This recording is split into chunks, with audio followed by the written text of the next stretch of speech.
네, 안녕하세요. 이번 시간에는 세 번째 국제거래와 환율인데요. 국제거래의 의미와 양상에 대해서 살펴보고 또 환율의 의미와 어떻게 결정이 되는지까지 살펴보도록 하겠습니다. 먼저 국제거래인데요. 국제거래는 국내 거래와는 달라요. 즉, 생산물이나 생산 요소가 국경을 넘어서 거래되는 거.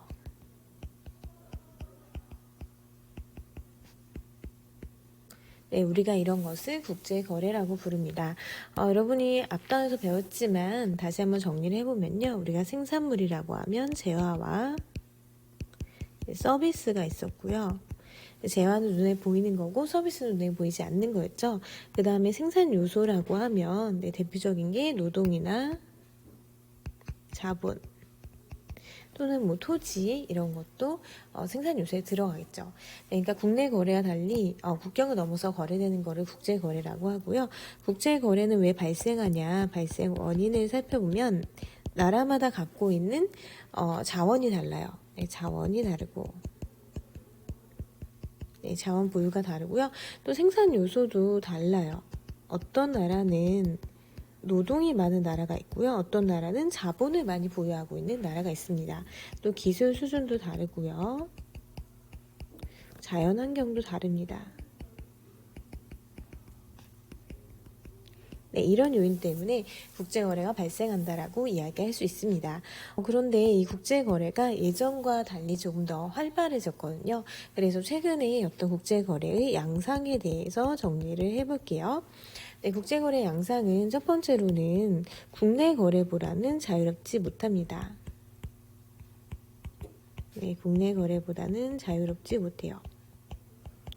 네, 왜 그러냐 하면 이 국제거래는 나라 간 상품이 거래될 경우에는 세금이 부과돼요. 우리가 그 세금을 관세라고 하거든요. 네, 관세가 부과가 되고요. 그리고 나라 간의 그 화폐가 다르잖아요. 그래서 환율이 적용이 됩니다. 그 외에도 문화적이고 제도적인 차이 때문에 아무래도 국내 거래만큼 자유롭지는 못하다는 한계점이 있죠. 그 다음에 두 번째 양상을 살펴보면요.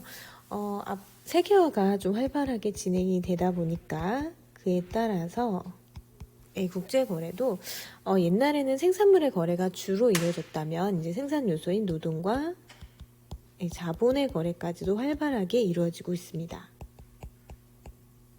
그래서 뭐 다른 나라에 공장을 세운다든지 아니면 외국에 투자를 한다든지 하는 자본의 거래도 활발하게 이루어지고 있습니다.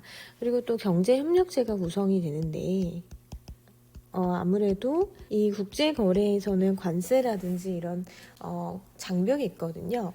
이런 장벽을 제거하기 위해서 지역 간 협력하는 모습도 나타나고요. 또 이제 자유무역협정이라고 해서 관세를 철폐하고 좀 자유롭게 거래를 하는 모습도 나타나고 있습니다. 우리가 이 자유무역 협정을 FTA라고 하거든요. 네, F는 이제 프리의 약자예요. 네, 프리가 자유로운이란 뜻이죠.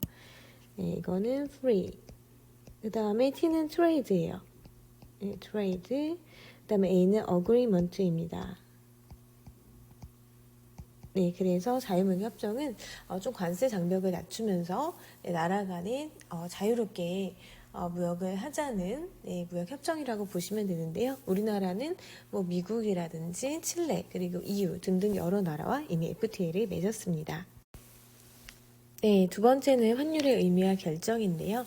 일단 환율이 무엇인지 살펴볼게요. 이 환율은 국제 거래를 할 때 나라 간에 쓰는 화폐가 달라요. 그래서 그 화폐의 교환 비율을 정해놓은 것을 환율이라고 합니다. 그러니까 환율은 화폐 간의 교환 비율이라고 이야기할 수 있습니다. 네. 그러면 이게 무슨 얘기냐면 예를 들어서 1달러에 1,000원이에요. 네. 그러면 1달러에 1,000원이 거래가 되는 거예요. 네, 화폐 교환 비율이죠. 그런데 1달러에 2,000원이 됐다고 쳐볼게요. 1달러에 2,000원이 됐어요. 네, 그러면 이거는 환율이 상승한 건가요? 하락한 건가요? 네, 이런 경우에는 환율이 상승했다고 이야기합니다. 네, 그러면 환율이 상승했다는 거는 무슨 얘기냐면, 잘 보시면 이 달러의 가치는 어떻게 됐죠? 옛날에는 1달러가 1,000원의 가치였는데 지금은 2,000원의 가치를 갖고 있어요. 그래서 환율이 상승했다는 거는 달러의 가치가 상승한 거예요. 네, 1달러의 가치가 올라간 거죠. 그럼 반대로 원화의 가치를 보면은 옛날에는 1,000원이 있으면 1달러를 살 수가 있었어요. 근데 지금은 1,000원으로 1달러를 못 사는 거죠. 2,000원이 있어야 1달러를 살 수 있습니다.